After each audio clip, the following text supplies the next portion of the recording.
சட்டவிரோத குடியேறிகள் நாடு திரும்புவதற்கான பொது மன்னிப்பு திட்டம் 2027 வரை நீட்டிப்பு. மலேசியாவில் உள்ள சட்டவிரோத குடியேறிகள் சுயமாக முன்வந்து தங்களது நாடுகளுக்கு திரும்புவதற்கான நாடு திரும்பும் பொது மன்னிப்பு திட்டம் 2.0 அடுத்த ஆண்டு மே 31ஆம் தேதி வரை நீட்டிக்கப்பட்டுள்ளதாக குடிநுழைவுத்துறை அறிவித்துள்ளது.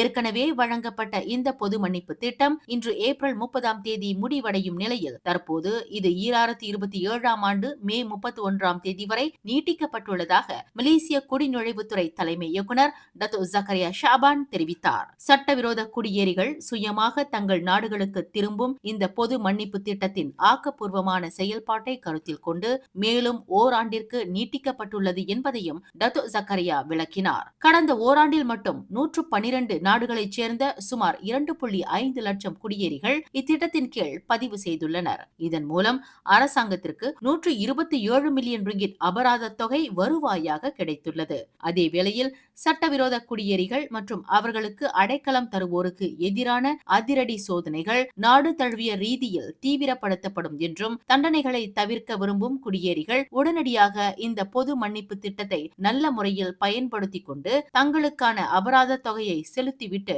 நாடு திரும்ப வேண்டும் என்றும் டத்தோ ஜக்கரியா ஷாபான் வலியுறுத்தினார். மேலும் செய்திகளை தெரிந்து கொள்ள கீழே இருக்கும் பெல் பட்டனை அழுத்துங்கள். உங்கள் மகிழ்ச்சியை வெளிப்படுத்த லைக் மற்றும் ஷேர் செய்யுங்கள். தொடர்ந்து திசைகளோடு இணைந்திருக்க சப்ஸ்கிரைப் செய்யுங்கள்.